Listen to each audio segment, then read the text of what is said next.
నిన్న ఉప్పల్లో అపార్ట్మెంట్లో జరిగిన భాగోతం చూస్తే నిజంగా చాలా ఆశ్చర్యం అనిపించింది.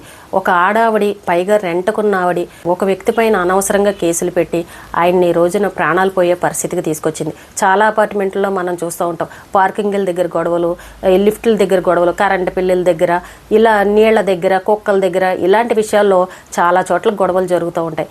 కానీ ఎన్నో లక్షలు పోసి మనం సొంత ఇల్లు కావాలన్న ఆశతోటి అపార్ట్మెంట్ కొనుక్కుంటే పక్కన ఇరుగు పొరుగు కనుక సైకోల్లాగా దొరికారు అని అనుకోండి, ఇంకా జీవితకాలం నరకం అనిపించాలన్నమాట.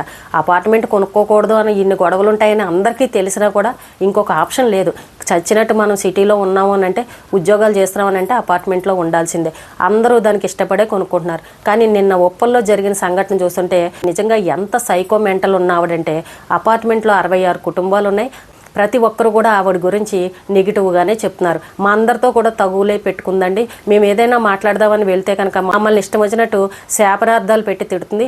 ఆ భయానికి మేము వెళ్ళి ఆవిడతో మాట్లాడలేకపోతున్నాము. ప్రతి ఒక్కరితోనూ గొడవలు పెట్టుకుంది. ఇంటి ముందు నిమ్మకాయలు కోస్తుంది, పిచ్చి పిచ్చి పూజలన్నీ చేస్తుంది, గుమ్మడికాయలు తీసుకొచ్చి పగలగొడుతుంది, అర్ధరాత్రి పూట టెర్రర్స్ పైకి వెళ్ళి పూజలు చేస్తుంది. ఆవిడ చేసే పూజలు ఏంటో మాకు అర్థం కావట్లేదు, చేతబళ్ళు చేస్తుందేమోనని మాకు అనిపిస్తుంది. ఆ భయానికి మేము వెళ్ళలేకపోతున్నామని అపార్ట్మెంట్లో ఉన్న వాళ్ళు అందరూ చెప్తున్నారు. నిజంగా ఆ చనిపోయిన వ్యక్తిని చూస్తుంటే చాలా బాధ అనిపిస్తుంది. ఆయనకి 2 చిన్నపిల్లలు, రోజు స్కూల్కి వెళ్ళి ఎక్కిస్తూ ఉంటారు. ఆయన అక్కడ అపార్ట్మెంట్కి సెక్రటరీగా పనిచేస్తున్నారంట. అసలు ఈ ఇంటి ఓనరు ఢిల్లీలో ఉంటారంట. ఆవిడని ఆ ఓనరు ఏం మాట్లాడుకున్నారో తెలియదు, కానీ వాళ్ళిద్దరి మధ్య ఒక అగ్రిమెంట్ రాయించుకున్నారు. ఆ ఇంట్లోకి రెంట్కి వచ్చారు. ఒక చదువుకున్న ఆవిడ, పైగా ఆవిడకి ఒక 4 పిల్లలు, 3 ఆడపిల్లలు, ఒక 10th క్లాస్ చదివే కొడుకున్నాడు. పిల్లలందరూ ఉద్యోగాలు చేస్తున్నారు.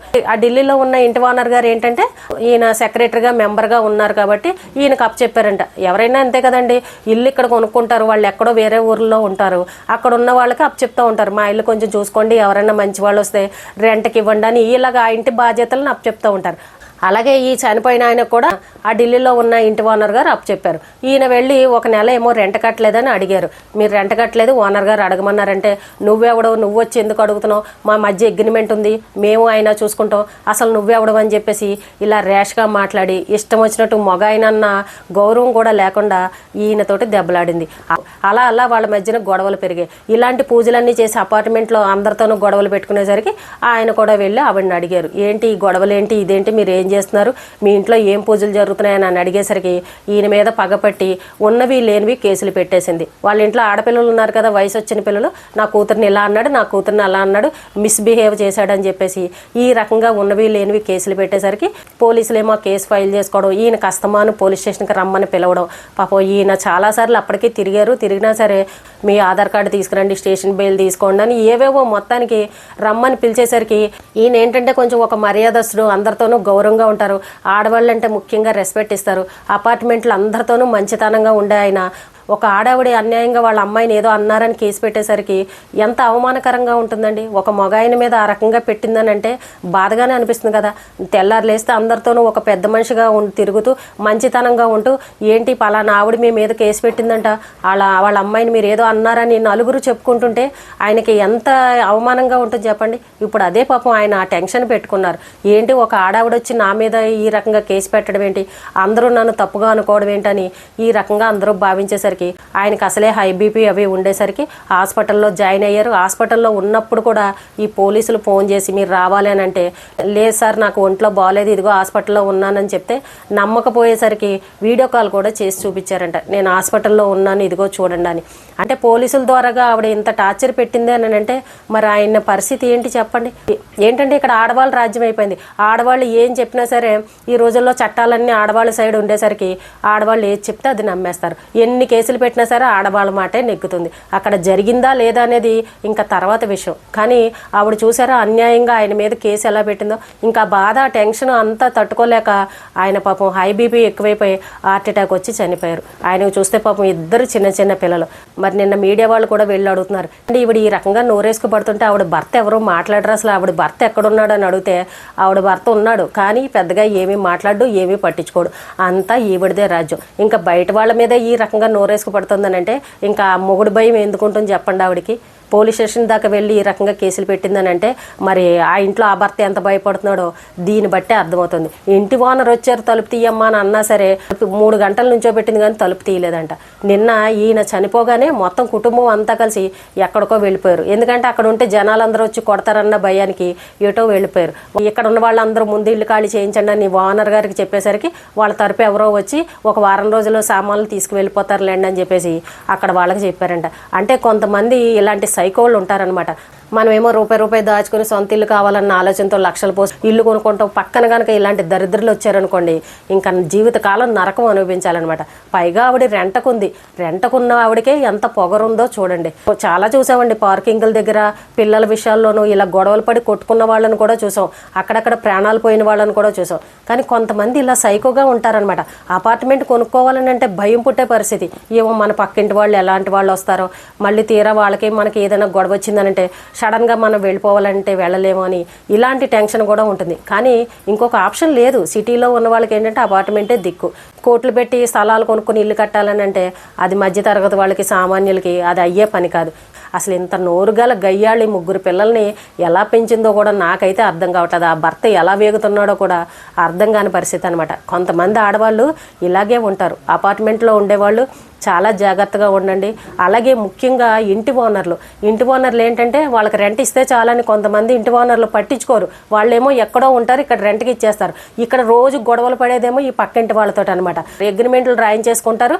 మీరున్నంత కాలం ఉండండి అని అన్నట్టు అలా వదిలేసి వాళ్ళు నెల రెంట్ తీసుకుంటారు. అది కూడా చాలా తప్పండి. ఎప్పుడైనా సరే మనం రెంట్కి ఇస్తున్నామని అంటే 1కి 4 సార్లు చెక్ చేసుకోవాలి. అలాగే రెంట్కి ఇచ్చిన తర్వాత కూడా మీరు వెళ్ళి వస్తూ ఉండాలి. ఆ ఇంట్లో ఉన్న వాళ్ళు మంచి వాళ్ళా కాదా, పక్కింటి వాళ్ళకి ఏమైనా ఇబ్బంది కలిగిస్తున్నారా, పక్కింటి వాళ్ళతో ఏమన్నా గొడవలు పెడుతున్నారా, ఇలాంటివన్నీ కూడా గమనించుకోవాలి. మనకు రెంట్ ఇచ్చేస్తున్నారులే కరెక్ట్గాను వాళ్ళు అక్కడ ఏమన్నా చావని అని ఈ రకంగా కూడా వదిలేయకూడదు. వేళ చూడండి పోలీస్ స్టేషన్కి వెళ్ళి కేసులు పెట్టుకుని ప్రాణాలు పోయే పరిస్థితి దాకా వచ్చిందనంటే ఎంత అవమానకరం. ఈ వేళ వీళ్ళకి జరిగింది రేపు ఇంకొకరికి జరగచ్చు కదా. అపార్ట్మెంట్లో 66 కుటుంబాలు ఉన్నాయి. 66 కుటుంబాల వాళ్ళతో ఈవిడ గొడవలు పెట్టుకుంది అని అంటే ఆవిడ మెంటాలిటీ ఎటువంటిదో అర్థమవుతుంది కదా.